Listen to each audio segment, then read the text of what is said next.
up in the sky. It's a bird. It's a plane. No, it's Superman in the Silver Age. Your geek history lesson on Superman in the Silver Age is now in session.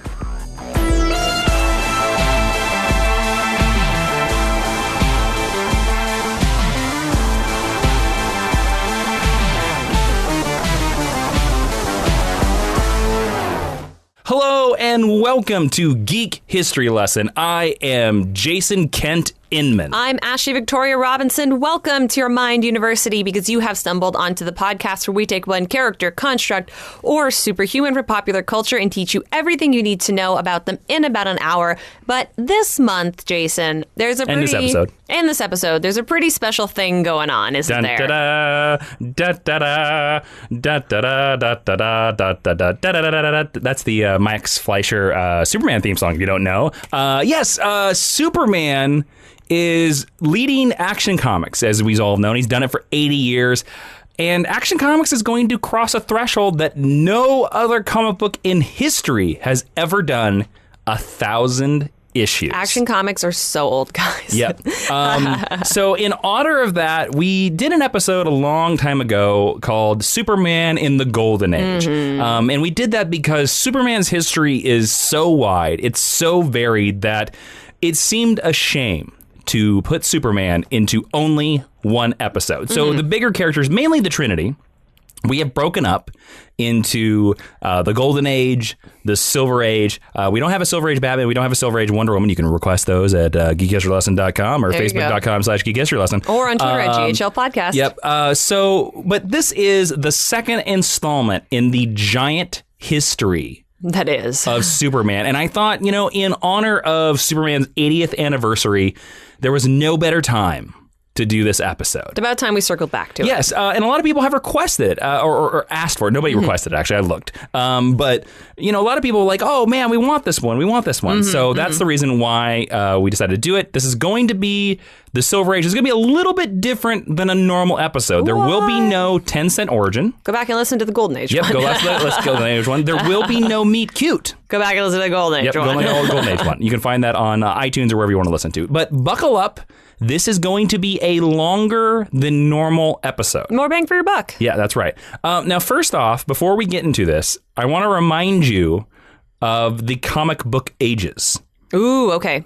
Okay, so the Golden Age, which we've already covered for Superman, was from 1938 to 1956. Ashley, I want to ask you, do you remember what is the event that ends the Golden Age and begins the Silver Age? Barry Allen? You are correct. It is the first appearance of Flash Barry Allen in Showcase number 4 of October of 1956. See, sometimes I can remember stuff. Yes. Now, the Silver Age goes from 1956 to, Ashley, do you have a guess? Now, your answer might be different on this because we are going to get into some uncharted Geek History Lesson territory here. Whoa, what? Because there is a little bit of an argument about how many ages there are of comic books. Oh, I have feelings about this. And where they start and stop. Now, I have made a determination. Great. This is the Geek History Lesson determination. Whether you agree with me or not disagree with me, I don't care. It's fine. This is where my scholarly pursuits have led me for Superman. Ashley, where do you think the Silver Age is? Right, and I'm going to also say, if you listen to our other Golden Age episodes, we do a little bit of arbitrary timelines based on those specific characters as well. I'm going to say that I think the Silver Age ends in 1978. Now, some people will agree with you. Some people won't agree with you. I don't agree with you. Why? So, according to why 78? Because of Superman the movie? I think it has something to do with the Justice Society or the DC implosion, which was around that time. Yeah. And I know it has to do with Earth too, but I can't remember the specific event. Now, in my research, neither one of those came up. Okay. I have determined by my research that the Silver Age ends, in my view, in 1970. Really? Yes. Now, the reason, because that is when the Bronze Age starts of comic books. The Bronze Age of comic. Now, the Bronze Age of comic books. You think the Bronze Age starts that early? Yes, and let me explain why. I'm trying to teach you. This is what this podcast is about. So the Bronze Age is the thing that I was talking about. The Bronze Age is the part of comic book age histories that some people are like, that doesn't exist. There is one definite date that everybody does agree. 1985, Crisis on Infinite Earths is the beginning of the modern age of comics. Yeah. Yes. The Bronze Age is where people disagree. And my research, there is no single event or comic book that really kicks off the Bronze Age and ends the Silver Age. Not in the same accepted way as Barry Allen. Yes. However, I picked a comic book because I think this is the beginning of it. The reason I have a guess. The reason for the Bronze Age is because the tone of comics in the 70s shifted to being more socially aware, to being more political, to not just being hokey. Hey, there's an alien. Let's punch him. So I'm calling the beginning of Bronze Age for this issue as April 1970. With the issue of Green Lantern, where Green Arrow was added as the title character. So you start with Hard Traveling Heroes. A little bit before Hard Traveling Heroes, but where the series by Denny O'Neil and Neil Adams focused on poverty and Speedy became a drug addict. I just meant more of that era. Sure, yeah. So like that's to me is the start of the Bronze Age. It's interesting. I've heard that argument before. I don't necessarily disagree with it. I find that the argument for when the Bronze Age begins is either Green Lantern, Green Arrow, or it's New Teen Titans is often a big demarcation as well. So, like, didn't New Teen Titans not start till 1980 though? It doesn't start until 1980, but for a lot of people, the Bronze Age is only 80 to 85. Yeah, I could see that. I don't know. Once I read the argument about the Green Lantern, Green Arrow series, I kind of had to agree because it does not have a Silver Agey tone. That's fair. That's fair. All right, so there you go.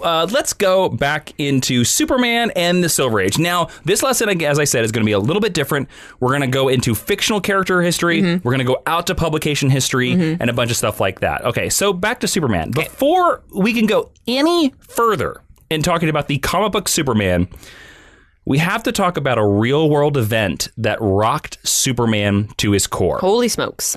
On June 16th of 1958, George Reeves, Superman, the star of The Adventures of Superman, was found dead from a gunshot wound. Now, this is not a comic book event, but there is no way you could talk about Superman in the Silver Age, especially the Silver Age starting in 58, without talking, or 54, 56, excuse me, sorry. We had to talk about George Reeves. Okay. So there was an open shut case of suicide, said the LA police, but many friends of George Reeves' called it a murder, and there was no shortage of suspects or motives. And this event not only rocked Superman fans to his core, because I don't know if you know, George Reeves had Beatlemania levels of fans when he went out in public. Did he really? He did. He got hounded and he got harassed because everybody saw him as Superman. The Adventures of Superman was an insanely popular show. It was so popular. It was so popular that George Reeves could get hired for no other gigs because everybody saw him as Superman. And he actually died in poverty. I knew that. So George Reeves' death leads to something called the Superman curse. Okay. Ashley, do you know what this is? No. To be fair, everything I know about George Reeves could fit in a thimble. Well, this has more to do than not George Reeves. So, well, I don't know. No, I don't know anything about this. I don't really believe in this curse. Okay. But I thought it was interesting to mention. Sure. The Superman curse refers to a series of supposedly related misfortunes that have plagued creative people involved in many adaptations of Superman. Another reasoning of the Superman curse is, of course, Christopher Reeve, who played Superman in 4 theatrical films, who was paralyzed in a 1995 horseback riding accident and then died 9 years later. Another person that has supposedly connected these series of misfortunes of Superman is Bud Collyer. Or Collier, excuse me. He voiced the first Superman cartoon from 1941 to 1943. He later voiced Superman again in 1966. 3 years after that 1966 voicing, he was found dead of a heart ailment in the age of 61. Wow. Now, there is a full listing of how they blame Margot Kidder going crazy on this. Basically, if you're tied to a Superman thing and anything bad went wrong in your life, they say it's the Superman curse. It's like some poltergeist level nonsense. Well, there's a full list of them online, and just because I'm not going to mention all of them, but I thought because there were so many. Does Richard Pryor fall into that? I don't know. I felt we had to talk about it. Yeah, so, totally. All right, let's get to the topic. The comics. Yeah, let's go to the comics. The topics. Comic books. The tomics. Tomics. Yes, I'm going to call them tomics. Silly books, funny books. So the one thing about the Silver Age and the comics of Superman and the Silver Age is in the late 1950s, this is where the version of Superman that we know of as Superman takes shape, finally. Because, actually, how would you describe Golden Age Superman? I think the Big Blue Boy Scout is a pretty apt description of Silver Age Superman. Well, yes, that's where we'll get to that. How do you feel? Let's talk about the differences. How do you feel Golden Age Superman is? Golden Age Superman is rougher around the edges. Yep. He's a lot angrier and more powerful. He's very direct. Yeah, which I think is a reflection of the time. Would you call him a Boy Scout? No. Yeah, because exactly. Boy Scout has this sort of like twee connotation to it, and a softer side that I don't think we get to the Silver Age. Now, the Silver Age also has a softening of a lot of characters around this time. Batman and Robin have like a very emotional relationship throughout the Silver. Like Dick is constantly crying throughout the Silver Age, and maybe that's hippies. I don't know, but yeah, I also think a reason why the Silver Age Superman.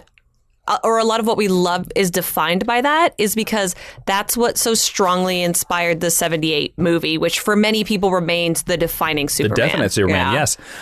So when editorial duties at DC Comics were redistributed, Mort Weisinger got sole control over Superman. Okay. This resulted in him developing the Superman legend, basically everything we know about Superman, because he was so set on developing continuity in Superman. And this is actually... Mort, that's his name? Mort Weisinger. Mort, you are ahead of your time, baby. He is actually credited with the first serious attempt at developing continuity in comics history. Wow. Now, even though a lot of the issues have, one-off adventures and stuff like that, they always refer to past adventures now. Oh, that's cool. So, an instrumental force also behind the Superman being developed in the Silver Age was Jerry Siegel. Who's that guy? Hey, one of the creators of Superman. He actually returned to DC in 1959 to write the adventures of Superman once again. I didn't know that. Yep. That's awesome. And Weisinger and Siegel,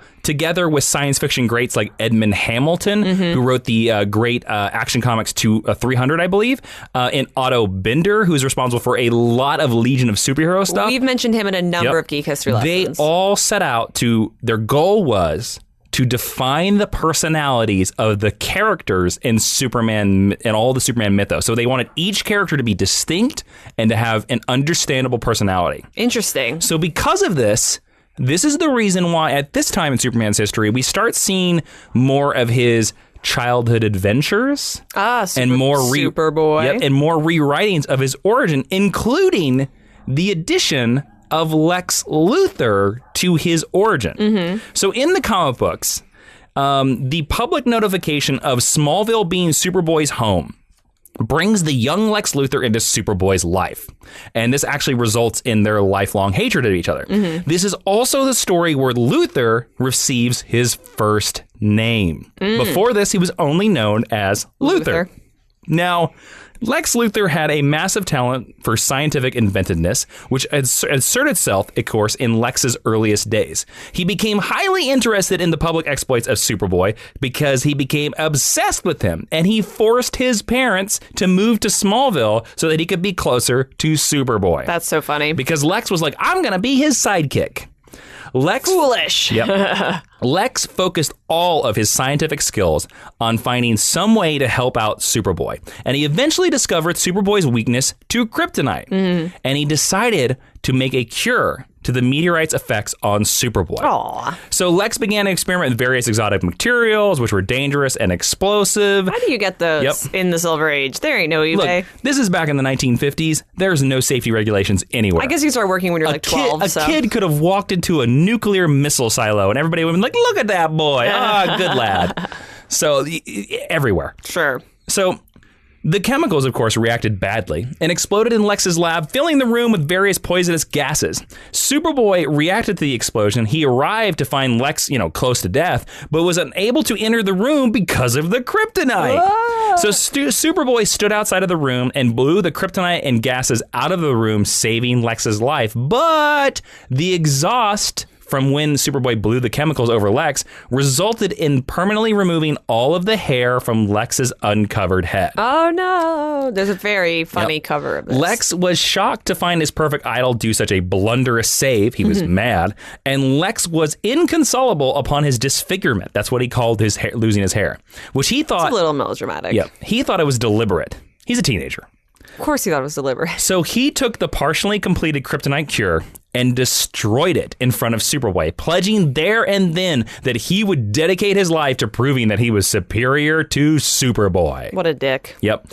Now, Ashley, I want to ask you a question. Do you like or dislike Lex Luthor being a part of Superboy's origins? I don't need Lex and Superboy to have existed in the same time. I think it's dramatically more interesting if this adult man becomes fixated on Superman. So wait on Lex until Superman comes to Metropolis. I agree. Yeah, that's my preference. I know you like their early relationship, a version of it. I was against it until the TV series Smallville. Yes. And then Smallville, I thought, did it so well that I was like, you know what? I'm fine with this. Okay. I'm fine with it now. Look at you admitting that you can change your mind. I know, right? Oh my God. concept. Comic book fans can change their opinion? My God. So on a more positive and non-Luthor note, Superboy in the comic books soon became a member of the Legion of Superheroes. Hey, those guys. Existing in the far future of the 30th century, the Legion of Superheroes was a teenage troupe of superheroes, and they came from different planets and inherited superpowers. The organization easily inducted Superboy as a member, and he would go on to become one of their most distinguished members. Nice. During Clark's teenage years on Earth, the Kents also sold their farm and became shopkeepers in Smallville for a time. Really? Yeah, this actually happened. And they settled into a more modern lifestyle, supporting Clark's day-to-day life as well as his superhero activities, because he's Superboy. But they grew elderly and eventually died of tropical fever when they were on a cruise. I am not joking. Jesus. That is the Silver Age death of the Kents. They go on a cruise and they die. Well, Tim Drake's mom goes on a cruise and gets kidnapped and murdered, so I guess it's viable. Now, before dying, Jonathan Kent reminded Clark to continue doing good deeds and to not lose sight of who he was. Aww. For the first time in Action Comics 262, because we're going to continue this trend of new concepts that we know about being introduced in the Silver Age. Cool. In March of 1960, the notion that Superman's powers derive from the yellow sun radiation appears for the very first time. Whoa. 20 years after his, over 20 years after his first appearance. That's wild. In Superman 146 in July of 1961, the explanation is amplified. It says that Superman's muscular powers, his super strength, his speed, and his flight are attributed to gravity, and the powers of his super senses, X-ray vision, telescopic vision, are attributed to the yellow sun. And vulnerability is sort of compared to a super suntan. Later, this was all altered to make a portion of his flying ability also from the yellow sun. That's so 1960s. Now, the new explanation also provided an unexpected bonus of a new weakness for Superman by making stories where he no longer had superpowers on a world without a yellow sun. Cool. Around this time, a continuing series of adventures concerning Kal-El's life on Krypton established for the first time that Clark was at least 3 years old and fluent in Kryptonese. What's Kryptonese, Ashley? The language of Krypton? Yep. Before the explosion of his planet.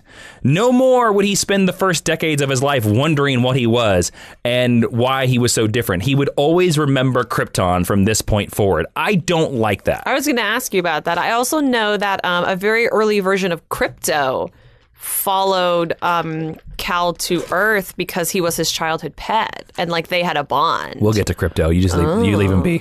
You leave Krypto be. Okay. Stay, boy. Okay. Stay.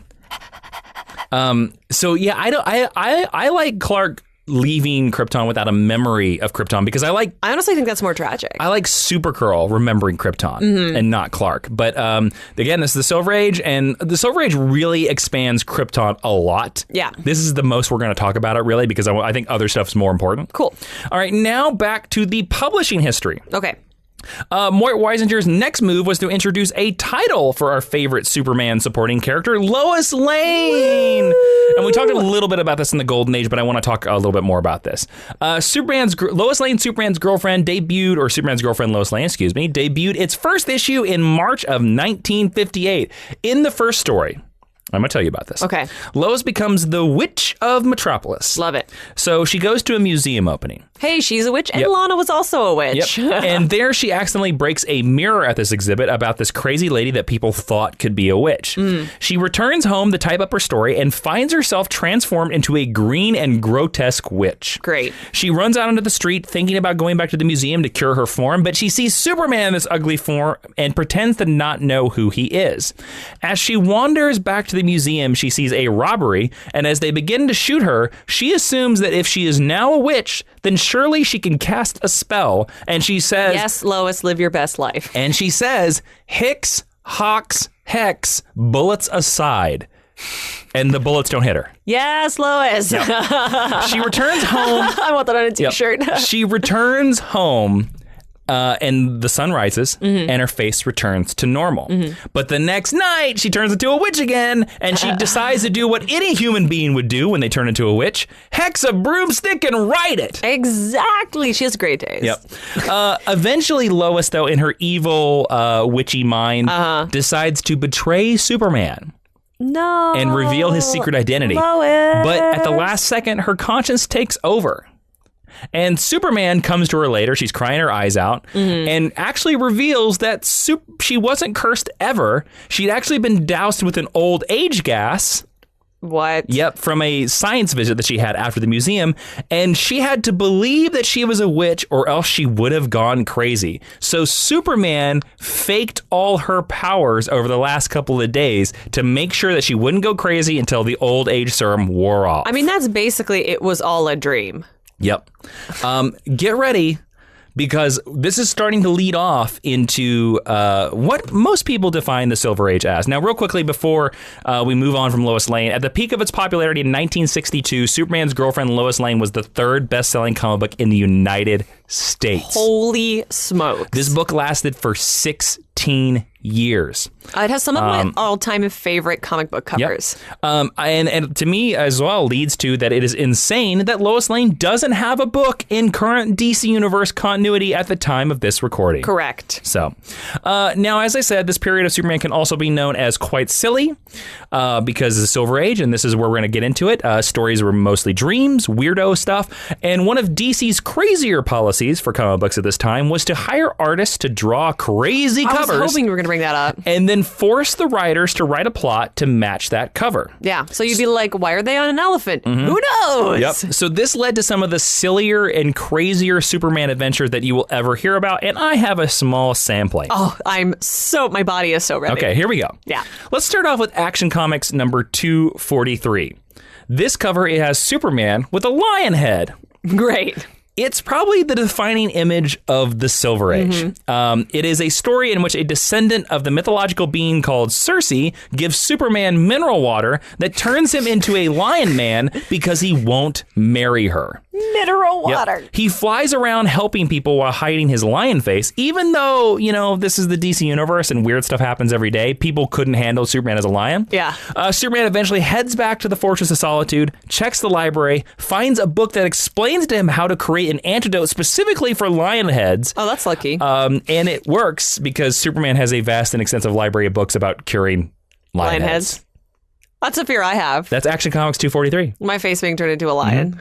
Ashley, have you ever heard about the Super Merman of the Sea? No. I know he dated a mermaid. Well, this has nothing to do with that. Action Comics number 244 in September of 1958. While flying, this is Superman. The cover is him sitting on a crown, sitting on a throne, and he has a weird seashell crown across his head. And he's like the ruler. Does he have a mermaid tail? No, he's just like the ruler of the sea. So this story is, while flying across the Atlantic, Superman spots a rocket ship that slams into the ocean. Investigating, he finds 2 merpeople trapped inside. Sure. Superman tears the metal door off, allowing the man and the woman to swim free. The man introduces himself as Volcor, and his companion is his daughter, Layla. Absolutely. Or Lila. I think it's Lila. As the 2 alien mermaids cannot breathe normal air, Superman decides to exile himself to the undersea to help him acclimate permanently. He just wants to enter into a polyamorous relationship with them. He uses nameplates from sunken vessels to create a floating message to explain his absence from the world. And What? And a passing mariner finds the signs and alerts the world that Superman is now living under the sea. That's stupider than the lion head. Oh, we're not done yet. News of Superman's exile reaches the United Nations, and the Assembly decide that it's necessary to bring Superman back by force. Yeah, because this... Jesus Christ. Okay. They order a sea dragnet, and a submarine armed with kryptonite-tipped torpedoes forces Superman to react. Eventually, he finds out that Volcor and his daughter are bad, so Superman then poisons the sea with oversalting because the aliens can't stand that. Nor can the fish or the mammals. Yep. And it tricks the aliens into leaving, because if there's one thing Silver Age Superman is about, it's about tricking people constantly. Great. Because here's the thing. Silver Age Superman knew 2 things. He knew how to solve problems either by trust-shattering levels of lying and deceit, and by punching people and animals right in their stupid faces. Great. Yep. And this begins the aspect of Superman, another aspect of Superman from the Silver Age. That's Superman being a super dick. Ooh, Batman's not even a super dick until the 90s. And there's a whole website dedicated. I think it's called superdickery.com. Oh, it is, yeah. Yep. Yeah. And it's about like all the crazy covers and stuff like that or whatever. Here's another version. We'll share some on the Facebook page, I'm sure. Superboy number 24 is a cover where Superboy is fat. And, I've seen this. And Lana Lang makes fun of him. Yep, it's great. In this issue, Superboy, who's only been away for 2 weeks, returns to Smallville only to discover something shocking. All the students at Smallville High have become super fat for no reason, including Clark's sweetheart, Lana Lang. Rude. And if you want to listen to our Lana Lang Geek History lesson, it's last week. Yeah, I have feelings about Lana. Or it's 2 weeks ago. Sorry, I don't know math. Yep. The next day, Superboy swells up like a balloon, causing Lana to get suspicious because if Clark is fat and Superboy is fat, then Clark must be Superboy. Yep, that's pretty much Lana's whole deal. Now, Superboy eventually discovers that the entire town has been drinking milk tainted with growth formula, and thanks to some stupid cows who ate tainted crops. So, tell me how you feel about those cows, Jason. Stupid cows.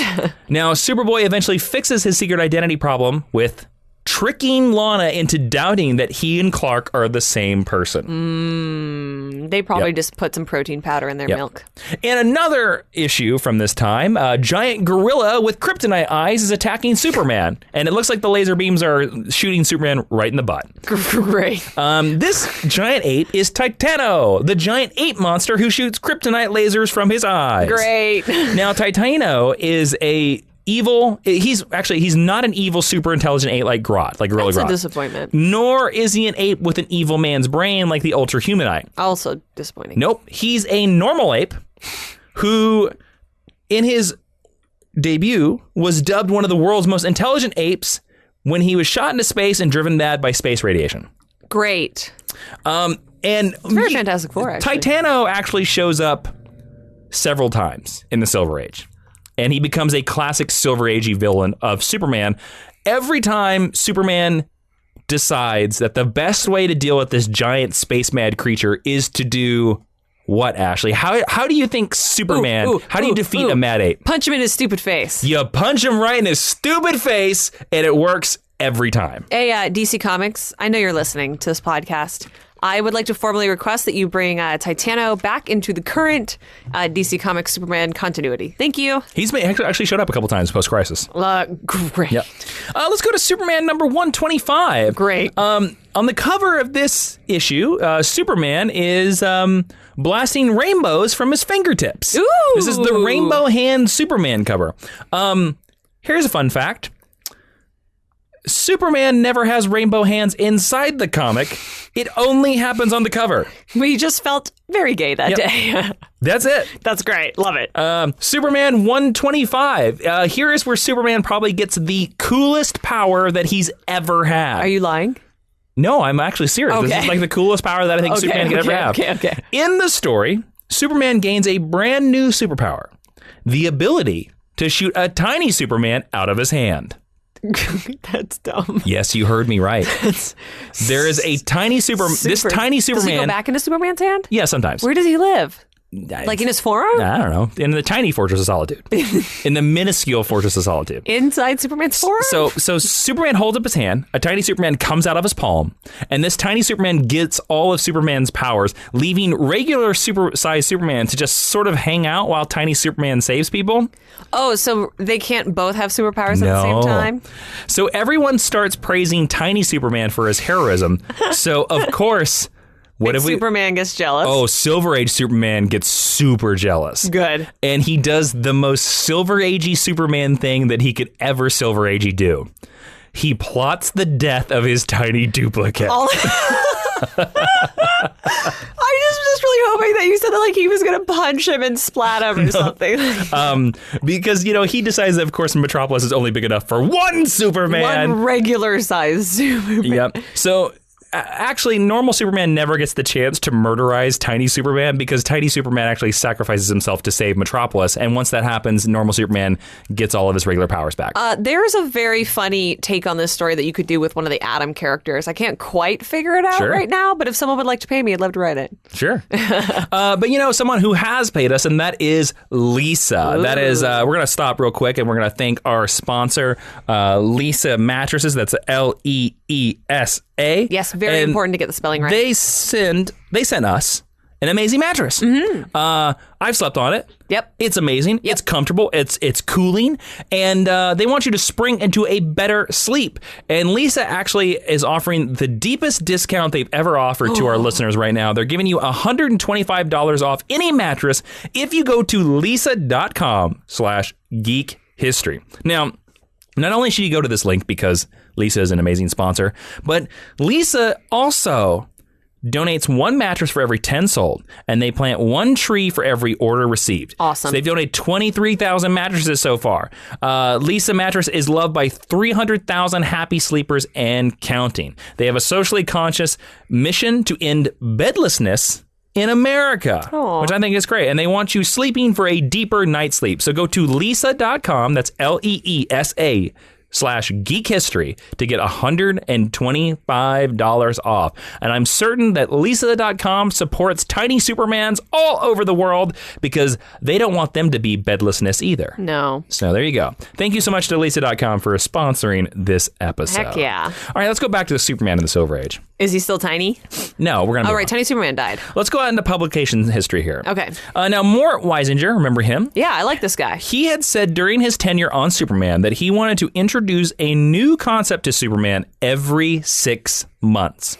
His goal was to make sure that Superman was more than a fad. Mm-hmm. And that is why some people call this period, beginning in 1958, the Superman Renaissance. Now, actually, one writer gets more of the credit than any other writer during this Superman Renaissance time, and that is Otto Bender. And you have heard of Otto Bender, correct, Ashley? Oh, yeah. Now, Otto Bender, if you don't know who he is, he created Krypto, the super dog. Yes, Krypto. The Phantom Zone. Ooh. Lucy Lane. Who's that, Ashley? That's Lana Lang. That's Lois Lane's little sister, who you may have seen on Supergirl. He created Beppo, the super monkey. Jason's favorite. He introduced Jimmy Olsen's Signal Watch. Nice. And he introduced the most important character of all, Titano, the Super Ape. Oh, Otto. Buddy. Yep. Why you gotta do that ape shit? Also, the Silver Age would introduce the Fortress of Solitude, which debuted in 1958 and was also, of course, located in the Arctic. It was on the side of a steep cliff, and the fortress was accessible through only a large gold-colored door with a giant keyhole, which required an enormous key to open it. Do you like the big key? No, not really. Okay. It's been revisited a couple times, so I was just interested if you maybe liked other versions of it. No, I like actually the All-Star Superman version of it, where it's just a tiny normal key because it's made of like it's dark, very heavy because it's like of dark matter. Yeah, only Superman can lift it. Cool. Because there have been several jokes in modern storylines where everybody's like, "Oh, Superman, if you put your key outside your door, of course we're going to go inside." Mm-hmm. So the arrow-shaped key at this time was so large that only Superman or another Kryptonian, such as Supergirl, could lift it. And, of course, it sat outside the fortress front door. Mm-hmm. So there you go. The fortress also soon came home to become the home, of the bottle city of Kandor. Kandor with a K. When Brainiac showed up. During his first clash with the super crook Brainiac, Superman retrieved Kandor, which was a Kryptonian city stolen and shrunk by Brainiac before the explosion of Krypton. Mm. Happy to meet more survivors, Superman stored the bottle city in his fortress and promised to find a way to enlarge them. And he'd come to fulfill his promise, helping the Kandorian survivors settle on the planet of Rokyn. I think that's how you say it. It's Rokyn. That's what I would say. I've never heard it said out loud. Cool. A few months later, after finding Kandor, Superman witnessed a Kryptonian rocket crashing near Metropolis. Superman went to check out what was the deal with this rocket, and he found his cousin Kara. Kara Zor-El. Overjoyed to find his long-lost relative, but unable to take care of her in the time, Superman sent her to his teen cousin to Midvale Orphanage as he trained her. That's so rude. I know. She could just live in his apartment. It's fine. Kara eventually concluded her training and was adopted and claimed the name of Supergirl, becoming one of Superman's most trustworthy allies. Also, we have a Kara episode if you'd like to go listen to it. And then in Adventure Comics number 210, Krypto the Superdog showed up. Oh, he's the goodest boy. On Krypton, there was a parallel evolution that led to the emergence of an analogous species to Terran cats, simians, birds, and dogs. Basically, cats, monkeys, birds, and dogs on Krypton look exactly the same. Yep. They were also domestic companion animals on Krypton as they were on Earth. As explained in his first appearance, Krypto was originally the toddler Kal-El's dog when they were both on Krypton, and Jor-El, while testing some prototypes for the rocket that would send Kal-El to Earth, decided to use Krypton as a test subject. However, Krypto's rocket was knocked off course, and the rocket drifted through space for years until it eventually landed on Earth. Kryptonians aren't that good at aiming rockets. No, or their rockets have terrible guidance systems. Yeah, there you go. Now, the early appearances of Krypto in the comics usually featured some exaggerated anthropomorphic facial expressions, but they were eventually all replaced to make it just look like a dog. Sure, fair.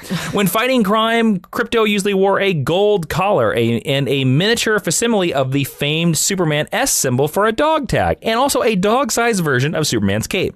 Whenever he was on Earth and wanted to appear as an ordinary dog, Krypto would simply pull his collar and its attached cape off, pulling it back on when necessary. In one story, he was gifted with a collar that contained a retractable cape with the collar that could be unfurled or unhidden by pressing a stud on his collar. Now, while not accompanying Superboy or Superman, Krypto spent much of his time romping through space. However, when he was on Earth with the Kent family, he usually posed as their pet dog, Skip. They called him Skip? I didn't know that. And in that identity, his guardians would apply a brown dye patch on his back for a disguise when Krypto would later burn it off with his heat vision when he went into costume. Jesus. So he'd sort of just get a spot. He would just be casual Snoopy? Yep. Yeah, basically. So at this time, so many new Kryptonian survivor characters were added to the Superman lore. Mm-hmm. And apparently, young comic readers at the time loved all of them. They could not get enough, and Superman's book sales actually grew. Wow. Now, Ashley, I'm going to ask you a question here. Do you think Superman should be the only survivor of Krypton? We've had this discussion in previous episodes. Or if not, do you have a favorite survivor of Krypton that's not Superman? I have feelings about this. The only human survivor, or the only Kryptonian survivor that I'm okay with is Supergirl. And I could really, this is going to sound hateful. I don't mean to sound hateful. I like the character of Supergirl a lot. I've enjoyed many Kara stories, but if Supergirl went away from Superman lore and we never saw any more Kryptonians again, we just saw Superman, I'd be okay with it. I would too. But if we're going to have one, it should be Kara. I don't need any Kryptonian villains. But I got a soft spot for Krypto. He's really cute. I'm surprised you like Krypto. I do like Krypto. Because he's kind of goofy. He looks like my family dog growing up. Oh, that's why you like him. Did you give a cape to your dog growing up? No, we were not allowed to dress up our animals. Okay. Also, she was a lady dog. Well, actually, you should know that Superman couldn't be the only superhero to have their own super pet, so Supergirl got her super pet as well. It's time to talk about Streaky, the super cat. In Action Comics number 261 in February of 1960, Supergirl was experimenting on a piece of green kryptonite in an attempt to find a way to neutralize its deadly effects. When her experiment failed, she tossed the kryptonite, or X-kryptonite as it was known in the issue, out the window.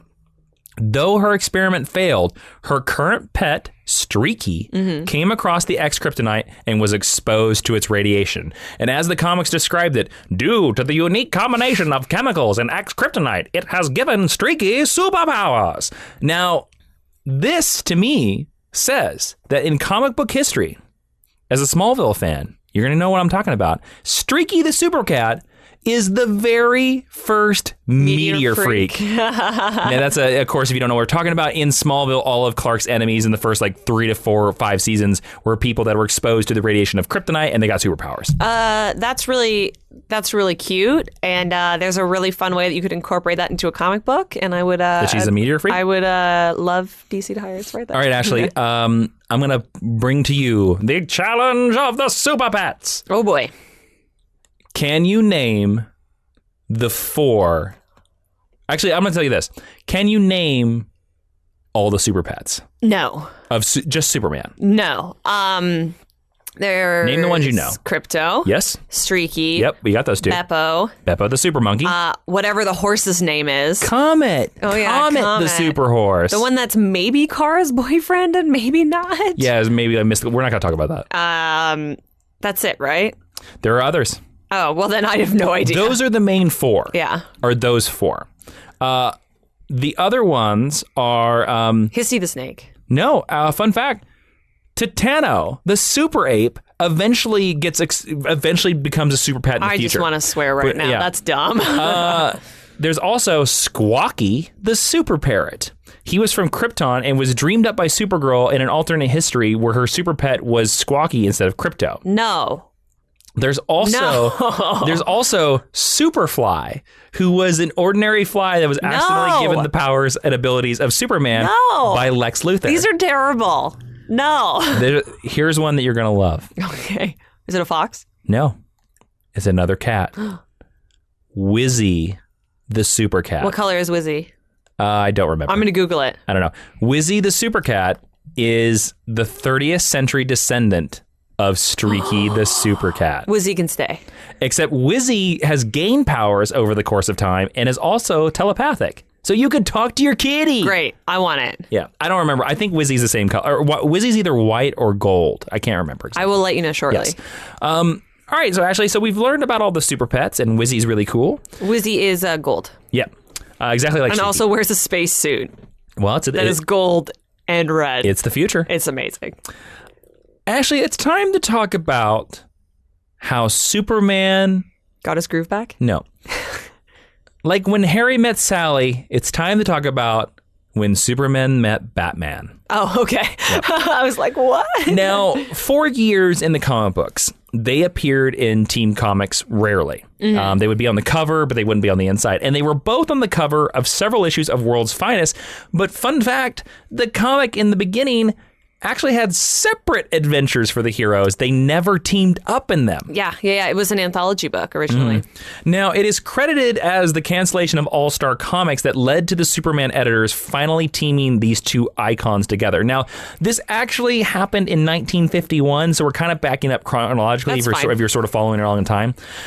So the issue where this happens, during an issue of Superman, billionaire Bruce Wayne and reporter Clark Kent found themselves forced to room together on a crowded cruise ship. When a fire erupted on board, Bruce switched the lights off in an attempt to change into the Batman costume so he could save the day, and Clark took the opportunity to change into Superman at the exact same time. Fate played its hand, and a light suddenly shone through the cabin's window, exposing each other's secret identity to their bunkmates. Man, the dude who wrote Seduction of the Innocent is having a field day. Yep. Though the heroes forged a friendship by the story's ends, they seemed to be the end of it, and no further mention of Batman was found in Superman's line of books. And the same was true of Superman and Batman's books, and the pair went their separate ways and didn't speak again. But can you imagine if you had been reading Batman and Superman comics all this time, there's really no continuity, and then this happens? Like, it would have been incredible. Yep. By 1954, World's Finest Comics had moved from a quarterly title to a bi-monthly one, and the comic was a huge 68 pages. Now, the decision came down to shorten the number of pages in the title, and this would drop the cost of the book from 15 cents to a dime, with the hopes that a price reduction would help the title sell better. However, less pages meant that one of the two main features, Batman or Superman, had to be lost. So was it going to be Superman kicked out of World's Finest, or was it going to be Batman?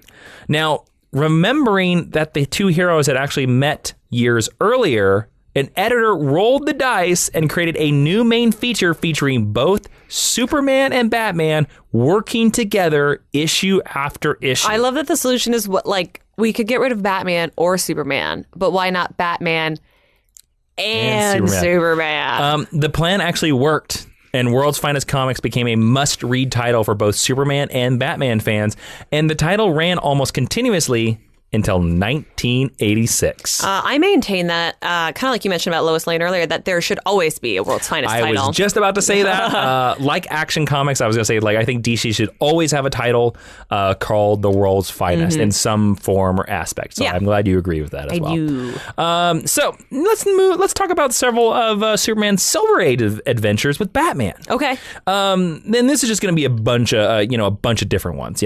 Cool. When Superman rescued Batman and Robin from a mob attack, he would accidentally reveal his secret identity to Lois Lane, prompting Batman and Robin to help stage an elaborate hoax in order to once more protect Superman's identity.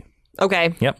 I love that we don't trust Lois at all. Yep. In another adventure, when Clark Kent and Lois Lane were captured by criminals who used heavy artillery in their crimes, Batman and Robin were led to their hideout thanks to Superman's secret aid, and they captured the thugs. Now, I'm just going to say here, as a former military person, if criminals are using heavy artillery, what the hell are they doing? Right, and how are Batman and Robin a better opposition for them than Superman?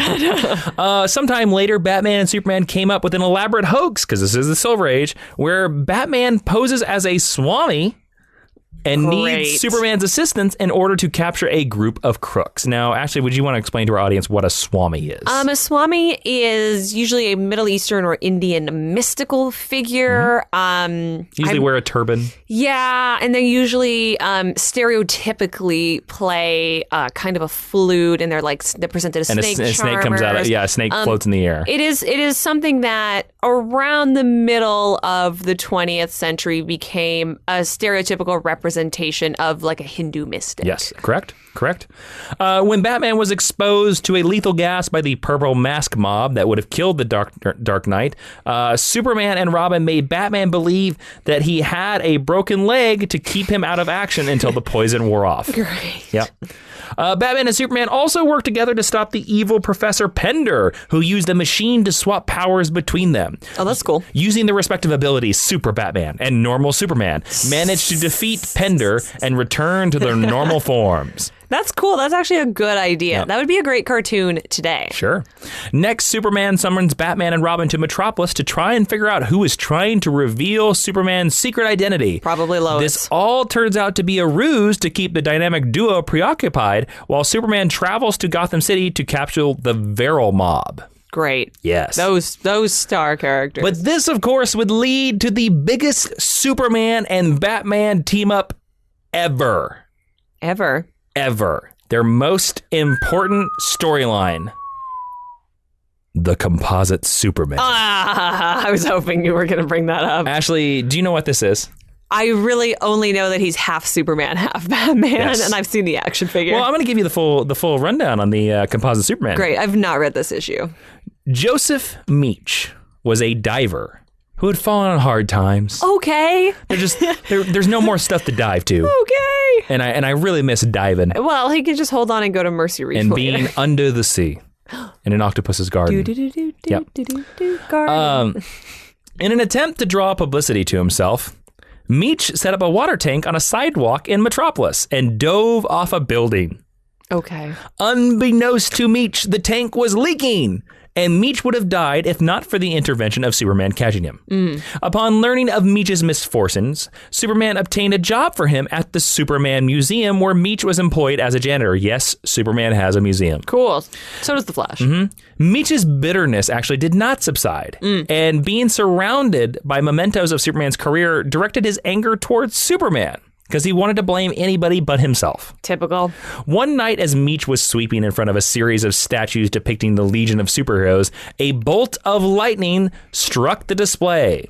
Okay. The statues, who were actually miniature lifeless duplicates of the Legionnaires and not just actually statues because it's the Silver Age, they unleashed an energy blast that struck Meech, endowing him with the combined powers of the said Legion members. Determined to defeat Superman, Batman, and Robin for some reason, Meech now used his shape-shifting power to turn his skin green and form a costume that was half of Superman's costume. Oh, he does have a green face. And half of Batman's costume, calling himself the Composite Superman. Great. Meech left a message in both of the heroes' bases to meet him at a mountain. Now, why he didn't sneak attack either of these heroes so he could go inside his bases, I'll never know. He's real Ra's al Ghul. He's like, meet me outside somewhere. There at the mountain, he told the heroes that if he was not allowed to join their team, he would then expose their secret identities, which he had then learned via telepathy. Great. Yep. See, so he's badgering these people to join them. Neither Batman nor Superman has superpowers. Has telepathy, so I think it's weird that he has these. He got the powers from the Legion members. I know. Because Legion members have shape-shifting abilities. I know, but it's weird to me that... I mean, the Composite Superman's a weird name. Yeah. Now, the Composite Superman then created situations for Superman and Batman to handle, which he intentionally sabotaged to humiliate the heroes. But of course, the heroes handled them. Yeah.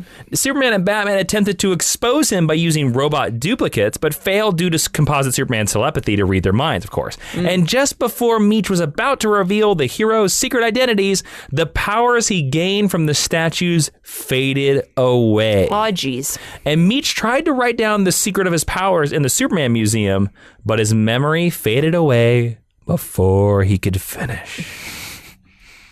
I didn't realize that the Composite Superman was that silly. He's very silly. Like everything, the Silver Age should just be a synonym for silly. Absolutely. Now, the Silver Age is also the age of Superman that gives us the most varieties of Kryptonite. Oh, good. So I hope you're ready to buckle in, Ashley, because there's a lot of them. I'm so ready. There is green Kryptonite. The normal one. What does that do, Ashley? It zaps Superman's powers. It's poisonous to Kryptonians. Yep. And it can basically kill them with long-term exposure. Yeah, but it basically takes away their powers. There's also red Kryptonite. You know what that is? No, but I know it exists. It debuted in Adventure Comics number 252 in 1958. And red Kryptonite at this time weakens Superman to a greater degree than green Kryptonite, but it also causes odd behavior and bizarre transformations. In modern storylines, red Kryptonite basically makes Superman act angry. Okay. So that's kind of where it is. Like a Red Lantern. Yeah. There's anti-Kryptonite. You know what that is? It gives Superman better powers? I mean... Yeah. It debuted in Action Comics number 252. It's harmless to Kryptonians, but has the same effect as the green variety on normal humans. Oh, so it's like plutonium. Yep. Anti-Kryptonite is also the power source for one version of the character of Ultraman, who is Superman's evil counterpart from the antimatter universe. Yes. There's also X-Kryptonite. I have no idea what that is. We talked about that. It's the weird version of, there was an unsuccessful attempt to make an antidote to green Kryptonite. It's harmless to Kryptonians, and it made Streaky the Super Cat. That's right. Okay, X-Kryptonite can stay. Yep. What's blue Kryptonite, Ashley? Is that the one that depowers Bizarro? Yes, it hurt. Blue Kryptonite is good for Bizarro. There you go. Yep. It's an imperfect Kryptonite, which is affects Bizarro in the same way. Superman. What is white Kryptonite? White Kryptonite turns you into a hot Green Lantern character. What? Because, like, Kyle's the White Lantern for a while. I don't know what White Completely Kryptonite didn't is. understand that joke. Debuted in Adventure Comics number 279. It kills all plant life from any world. Awful. What is gold kryptonite? Gold kryptonite is what you get when you win the Kryptonian Olympics. Good guess, but no. Debuted in Adventure Comics I've number heard of this one. 299. It permanently removes a Kryptonian's ability to process yellow sunlight. Oh, Yes. Bummer. A lot of people have supposed that in Superman 2, at the end of the movie, this is what Superman used to get rid of Zod's powers, even though you never see it on screen. Well, that's a fun fan theory. So- I can get behind that. What is silver kryptonite? Silver kryptonite's what you get when you come in second at the Kryptonian Olympics. Good guess, but no. It debuted in Superman's pal Jimmy Olsen number 70. It was revealed by Jimmy Olsen to be a hoax, but in post-crisis in Superman Batman number 46, it was modeled after the version that appeared in the Smallville TV series. Silver kryptonite causes Kryptonians to suffer from altered perceptions, loss of inhibitions, and extreme hunger cravings. Sounds like it makes them a little stoned. Yep. This kryptonite also causes Superman to hallucinate his greatest fear of it attacking General Zod during the final episode of Season 2, Supergirl on the CW. What is jewel kryptonite? Jewel kryptonite is what you give your Kryptonian fiance when you want her to marry you. Good guess, but not correct. I've never heard of this before. In Action Comics number 310, they are fragments of Krypton's jewel mountains. Oh, okay. And they amplify the psychic powers of criminals imprisoned in the Phantom Zone, which is a very specific use. Very specific. But there you go. There's a bunch more, but most of them are hoax versions or whatever. I mainly wanted to stick to the main colors. Cool. Now, before we get out of the Silver Age, there are two stories that I want to touch upon. Okay. The first one is a guy that we've sort of already talked about, but to me, he is one of Superman's most important villains, and I think he doesn't get a fair shake, and I think he is one of Superman's... Titano? No. Although this villain would have so much fun with Titano. This is the villain that would usually say, "Me am Bizarro." I was hoping you were going to talk about Bizarro. Me am Bizarro. Me hate geek history lesson. Please request a Bizarro lesson that Jason Me. will teach all in Bizarro speak. Me hate that idea of Bizarro geek history lesson. Me hate Ashley. Yeah, that's not Me hate Ashley big time. Yeah. Me hate talking like this. Me too. Me, you hate me talking like this? Yeah. Oh, good. Me Bizarro do it more. Great. No, Me- you no, Bizarro do me it Bizarro less. do it less. There you go. See, Me we're on the same Bizarro am so on track with how Bizarro talks. Yeah. It would be so much fun and so irritating. Yes, it would be. So there are two sort of bizarre origins. Okay. Okay. A scientist on Earth is demonstrating his newly invented duplicating ray to Superboy. Remember him? Oh, yeah. He's fat. Yep. And an accident causes the... Don't body shame, Superboy. I'm not body shaming him. I'm You stating are. a fact. And an I have accident... no opinion on it. And an accident causes the ray to duplicate the Superboy. The copy, quickly labeled Bizarro, is a flawed imitation as it possesses chalky white skin and childlike erratic behavior. Which is, I don't see how that's any different than Superboy. Fair. Shunned. That's really shady. Yep. Shunned by the people of Smallville, Bizarro befriends a blind girl, but he loses all hope when he realizes that the girl did not shun him or flee him because she was blind. Yeah, I actually think that's really, really sad. Superboy is eventually forced to kill the less than perfect clone using the remains of the duplicating machine, which acts like blue kryptonite. Aww. Years afterward, Superman's arch foe, Lex Luthor, recreates the duplicating ray and uses it on the grown hero, hoping to control the duplicate.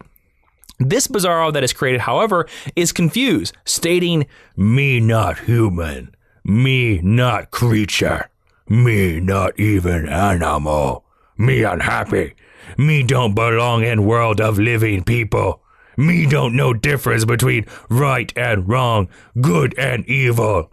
There's a taste there of what the Bizarro Geek History lesson would be like. Yeah. That was a direct quote from that appearance. Wow. Luthor is arrested by Bizarro for recreating him because Bizarro not good boy. There you go. But forgotten as Bizarro attempts to emulate Superman, creating havoc in the city of Metropolis and almost exposing Superman's secret identity as Clark Kent. When Bizarro falls in love with reporter Lois Lane, she used the duplicating ray on herself to create a Bizarro Lois. I didn't know that. Yep, which I think should be called B-Lois, who is instantly attracted to Bizarro. Aw. The Bizarros leave Earth together, determined to find a home where they can find themselves. And there are more Bizarro tales, including a Bizarro family and a Bizarro world, but those are the two that I want to talk about. Cool. Are you looking up a picture of Bizarro Lois now? Yeah, I am. Okay, Ashley's on her phone right now. Ashley. Oh, she's cute. She got cute hair. She got a dress. She's very cute. Yeah. She's cute. And she's also been brought back recently in Superman Rebirth. I am pro Bizarro Lois. Yep. And also Boy Zorro has been brought back as well, which is created by Patrick Gleason and Peter Tomasi. But Ashley, of course I saved the best for last. Oh, boy. We are going to talk about what I consider to be the most important Superman storyline of all time. Oh, boy. And Ashley, you know me. Yeah. The listeners know me. Do you have any guesses what I consider to be the most important Superman Silver Age storyline of all time? The one that has the most far-reaching effects, has changed more lives, and has created the best covers. That's... I really hope it's the one where they make Robin and Jimmy Olsen dig their own graves. No, that's not correct. But that's a World's Finest issue. Yeah, it's not a... This is in Superman. I also can't tell if you're joking or not. I am serious as a button. As the Dickens? As a Bizarro would be. I don't know. I honestly don't know.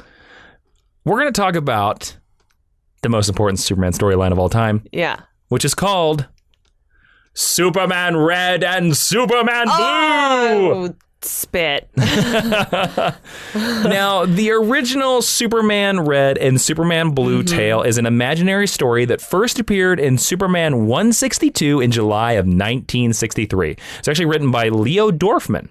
What a great name. Drawn by Kurt Swan, the legendary Superman artist. Oh, he dressed such a cute Superman. Now, in this story, Superman is compelled to finish a list of unaccomplished goals, including the enlargement of the bottle city of Kandor, which he hadn't done at this time, and eliminating crime and evil from Earth. And in order to accomplish these goals, Superman invents a machine powered by various types of kryptonite that will increase his intelligence. The machine works, increasing Superman's intelligence 100-fold, but with the unexpected side effect of splitting Superman into twin beings, one outfitted in an all-red Superman costume and the other in an all-blue version. The twins named themselves Superman Red and Superman Blue. Very creative. Now, the twin Supermen successfully enlarge Kandor, freeing its citizens from their bottle prison. They then bring the remnants of Krypton back together, creating a planet called New Kryptonite. They eliminate all existing Kryptonite as well, and the two Supermen go on to create an anti-evil ray, which can cure criminal tendencies in anyone. They place the ray into satellite orbit around Earth, curing not only villains such as Lex Luthor and Mr. Mixel-Spitlick, but communists such as Nikolai Khrushchev and Fidel Castro. What? Yep. The reformed Luthor then goes on to invent a serum that cures all known diseases, which he puts in the water supplies of every country across the world. What? With nearly all the world's problems solved, the two Supermen have time to deal with personal matters. And the split allows them to resolve the long love triangle between Superman, Lois Lane, and Lana Lang. That's right. And Jimmy Olsen. No, not Jimmy Olsen. And Jimmy Olsen. Yep. It's more of a square. Each woman claims her own Superman, and they have a triple wedding. Because... Oh boy, that's not troubling at all. Superman Blue marries Lana, Superman Red marries Lois, and Lucy Lane finally marries Jimmy Olsen. Okay. Superman Red decides to live on New Krypton, sacrificing his powers because he's under a red sun. And Superman Blue remains on Earth, starting a Superman family. Aww. Now, again, as you can see with that happy ending, how is that not the most important Superman storyline of all time? That will completely pay off in about 20 years, 30 years? Now, before we leave the Silver Age, there's a couple things we have to talk about. Okay. Superman debuted on Broadway during the Silver Age in a musical called It's a Bird, It's a Plane, It's Superman. There's exactly one good song in it. Yep, it's a musical comedy, and it closed after 128 performances. Go Google you some YouTube clips. Hopefully the Mind University will share some of these clips. It's really funny to watch. And soon editor Mort Weisinger, That guy. who is responsible, in my opinion, for the Superman Renaissance, would leave DC in 1970, and that would end the Silver Age of Superman. Aw, BB. And there you go. There is the Silver Age of Superman history of Geek History Lesson. That was good. Yeah? Was that good? Yeah, you did all kinds of crazy stuff. All right, let's go into recommended reading.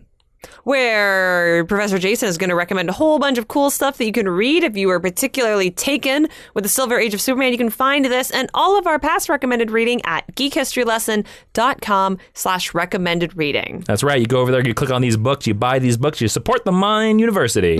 First one is Batman and Superman in World's Finest, the Silver Age Volume 1.